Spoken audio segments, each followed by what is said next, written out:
안녕하세요.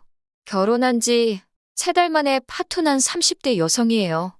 저도 제가 어쩌다 이렇게 사연까지 쓰게 된 건지 모르겠네요. 어머님 말씀이라면 꼼짝도 못하는 등신 같은 남편 때문인지 아니면 제가 정말 어머님을 무시하는 못된 며느리라 그런 건지. 하긴 어느 쪽이면 어떻습니까? 둘 다 이제 더는 볼 일이 없는걸요. 남편과는 친구의 소개로 만났는데 당시 남편은 연애 경험이 전혀 없다고 들었습니다.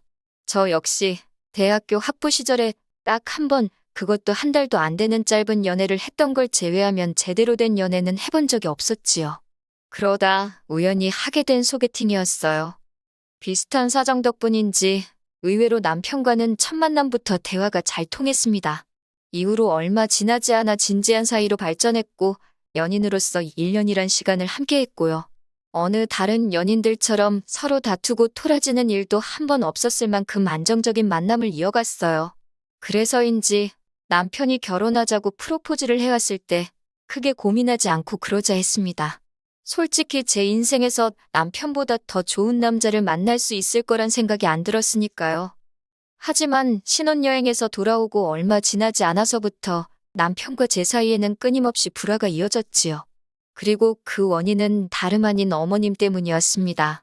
하긴 돌이켜 생각해보면 박수도 양손이 맞아야 소리가 난다고 어머님뿐만 아니라 그런 어머님을 어쩌지 못하는 마마보이 남편이 더 큰 문제였네요.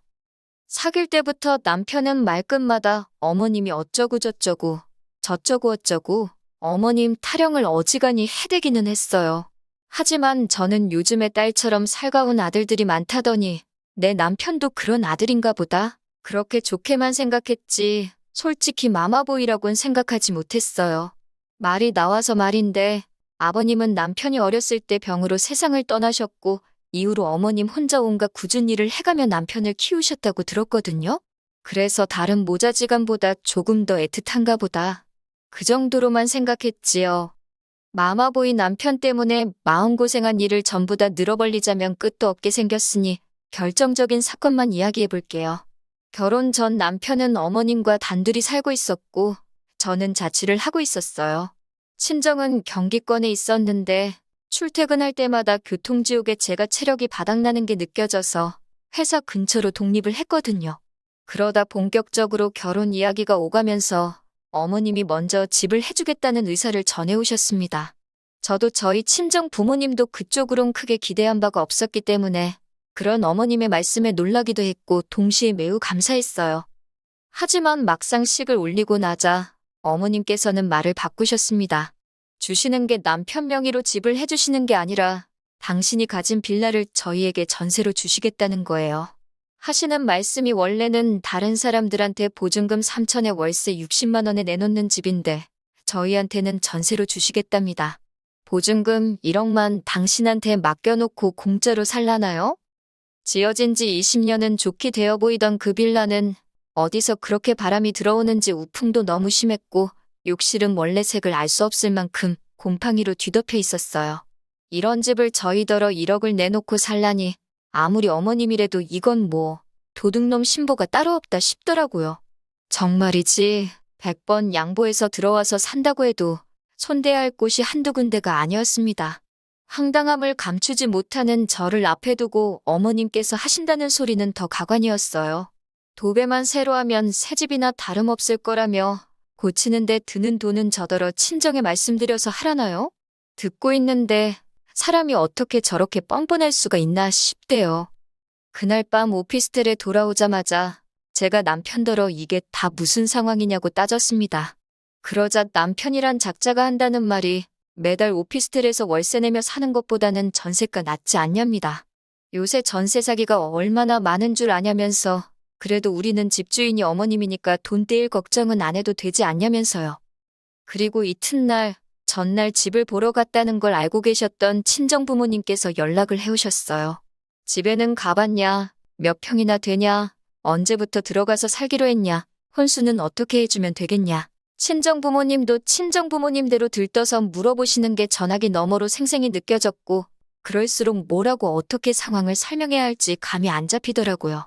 아무리 머리를 쥐어짜내도 어떻게 좋게 말할 방법을 찾을 수가 없어서 결국 별 수 없이 솔직히 털어놓았습니다.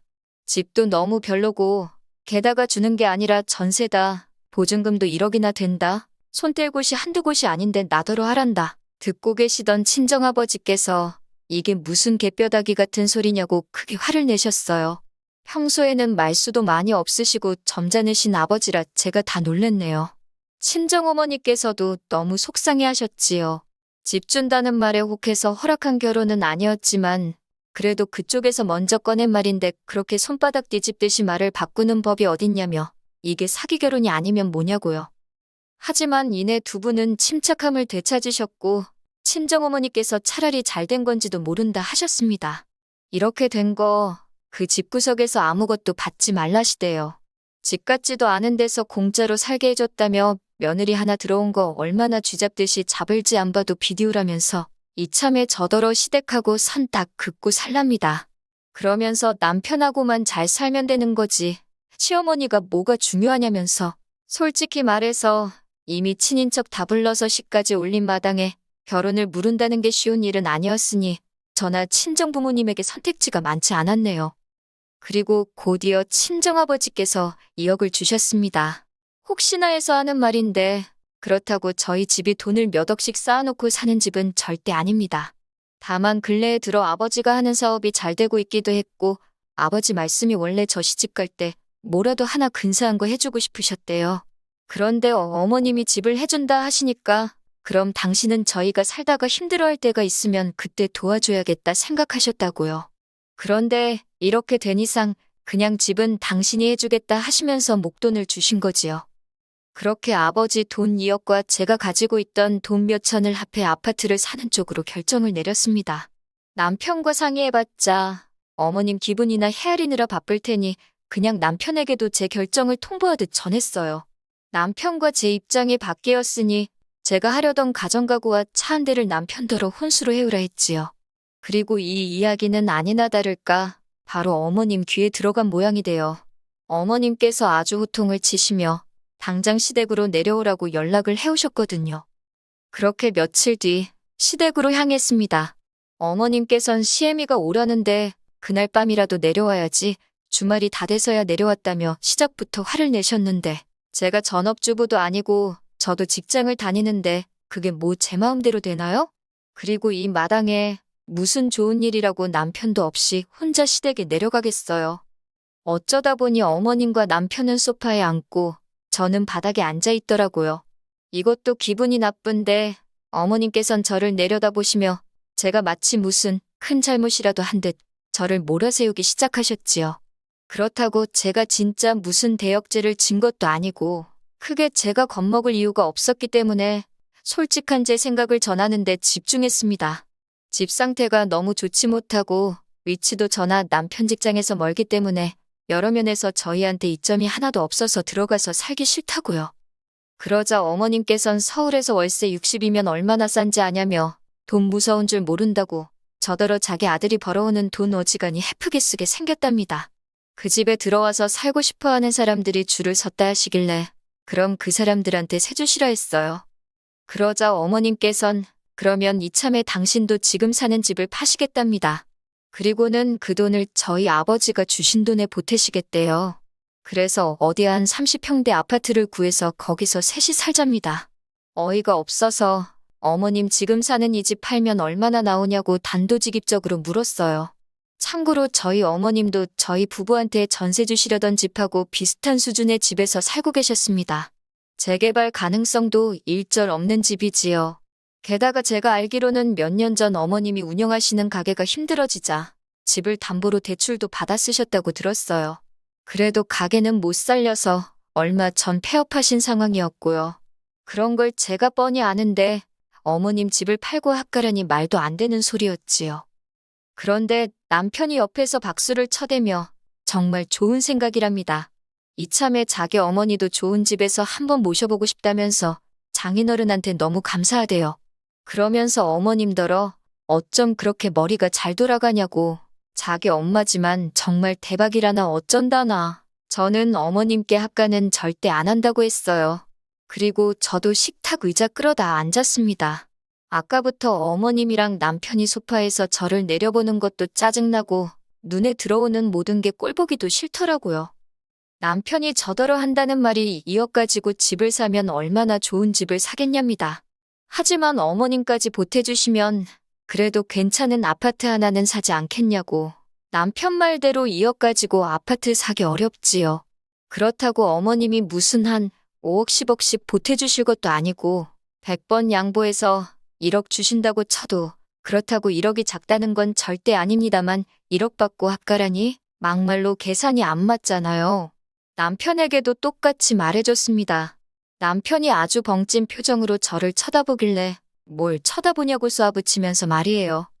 그러자 어머님도 자기 뜻대로 안 되니 약이 올랐는지 저더러 당신이 어떻게 키운 아들인 줄 알고 그렇게 함부로 하냐며 악을 쓰대요.